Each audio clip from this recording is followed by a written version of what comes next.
Oh, hiya everybody! Welcome to the show where I, Jacqueline Davis, discuss anime, its subculture, and themes with you. Although anime is really just standard animation that happens to come out of Japan, it does have specific terms and tropes unique to it and its fandoms. You guessed it, this week's episode is a crash course in anime. Well, anime in America. You're welcome.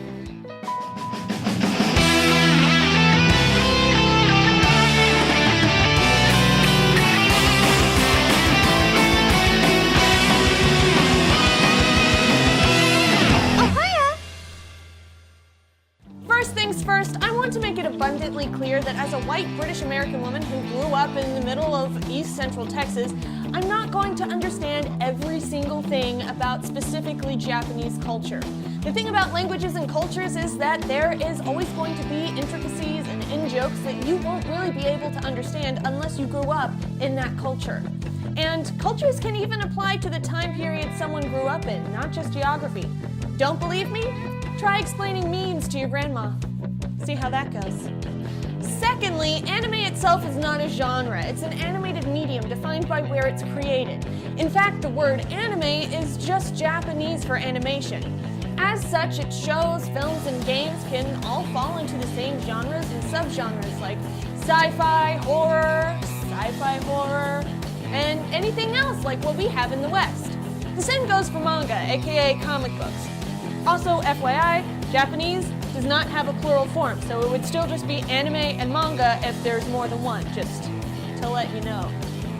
That said, there are some classifications and tropes that are specific to the medium that come from Japanese culture more than anime. Two terms that will probably pop up fairly frequently for you are shoujo and shonen. These both refer to anime and manga that are marketed to young audiences. Shoujo to female audiences and shonen to male.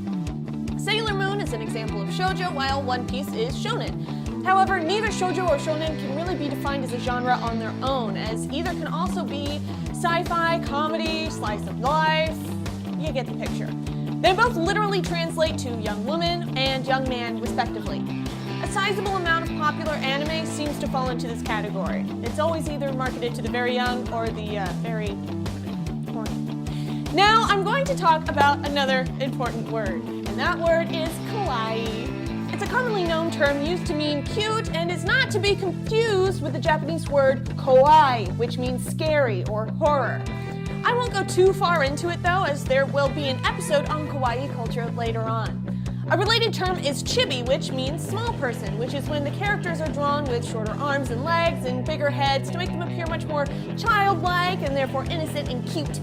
Chibi is usually used for comedic relief or in post-credit skits that the characters from the anime or manga in question will put on for the audience. Furthermore, now we have to talk about dating, because if you start to get too far into fandom, you are inevitably going to see these character tropes. While knowing these terms aren't at all vital to enjoying a good anime, or bad one, if that's what you're into, it will make things much less confusing when you, as a person who enjoys anime, inevitably run into that anime fan. You know the one. Anyway, dere is a way of classifying types of anime characters, generally female ones and usually the love interests, although not always. It seems like there is a new dere type every time I go on the internet, so I'm just going to talk about the top three. Dere comes from the word dere dere in Japanese, which means sweet or loving, and is a classification of its own. Generally, the dere dere character is just nice and likes the main character from the get-go. Moving on, we have the tsundere, which is a combo of the Japanese words pointed and sweet. This is the character that is always cold or rude to the main character, but occasionally actually shows their sweet side. In other words, the "it's not like I like you or anything" character. And next we have the yandere. Again, very well known. The yandere is the character that seems to be the dere dere at the very beginning, but things go from 0 to 100 real quick with this character. The "I really just like you so much, senpai. Who is that member of the opposite sex? I will murder them to death" type of character.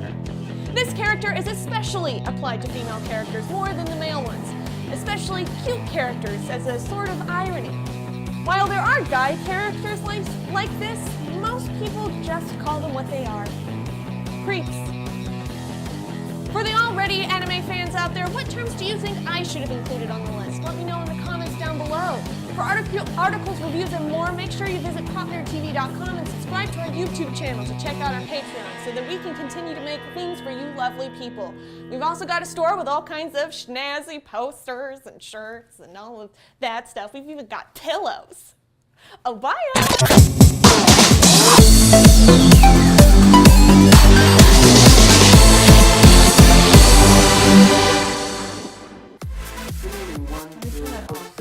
Okie dokie, check, check, check, check, check, check, check, check, check, check, check, check, check, check, check, check, check.